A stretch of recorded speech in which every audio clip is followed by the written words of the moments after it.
જેઠ મહિનામાં આવતા દરેક મંગળવારને બડા મંગળવાર કહેવાય છે અને આ મંગળવારનું વ્યક્તિના જીવનમાં ખૂબ જ મહત્ત્વ છે. આ બડા મંગળવાર વ્યક્તિના જીવનમાં દરેક દુઃખને દૂર કરે છે, દરેક સંકટને દૂર કરે છે, દરેક ભયને દૂર કરે છે. એટલે આ મંગળવારનું વિશેષ મહત્ત્વ છે. એટલે આ બડા મંગળવારના હું તમને 5 ઉપાય જણાવીશ, તેનાથી તમારા દરેક સંકટ દૂર થાય. અને આગળ વધતા પહેલાં તમે હજુ સુધી અમારી ચેનલને ફોલો ન કરી હોય તો અમારી ચેનલને ફોલો કરી દેજો, આ વિડીયોને લાઈક કરી દેજો અને કમેન્ટમાં જય હનુમાન દાદા લખી દેજો.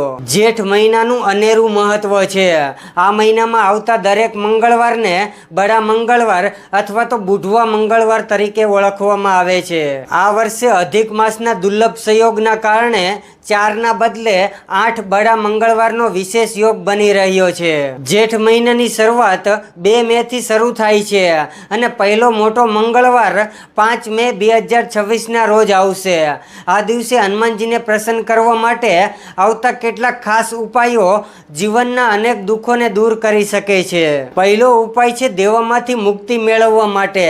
જો તમે આર્થિક તંગી અને દેવાની સમસ્યાથી પરેશાન હોય તો જેઠ મહિનામાં દરેક મંગળવારે હનુમાનજીના મંદિરે જઈને રામ રક્ષા સ્તોત્ર પાઠ કરો. હનુમાનજી પ્રભુ શ્રી રામના પરમ ભક્ત છે, તેથી રામજીના નામનો જપ કરવાથી તેને જલ્દી પ્રસન્ન કરી શકાય છે અને દરેક મુશ્કેલીઓ દૂર કરી શકાય છે. બીજો ઉપાય છે કારકિર્દીમાં સફળતા માટે. સખત મહેનત છતાં જો સફળતા ન મળતી હોય તો બડા હનુમાન પર હનુમાનજીના ચરણોમાં મીઠું પાન અર્પણ કરવું અત્યંત શુભ માનવામાં આવે છે. પાન અર્પણ કરવું એ કાર્યસિદ્ધિનું પ્રતીક છે, જે તમારી પ્રગતિના માર્ગમાં આવતા અવરોધોને દૂર કરે છે. ત્રીજો ઉપાય છે પુણ્ય અને દાન.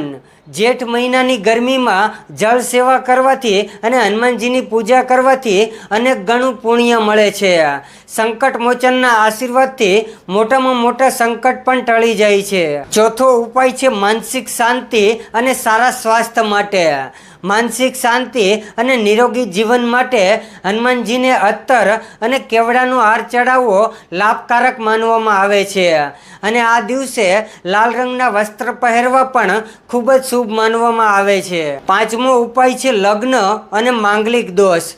જો લગ્નમાં વિલંબ થતો હોય અથવા તો કુંડળીમાં માંગલિક દોષ નડતો હોય તો બડા મંગળવાર પર હનુમાનજીને લાલ વસ્ત્ર અર્પણ કરવું ખૂબ જ શુભ માનવામાં આવે છે.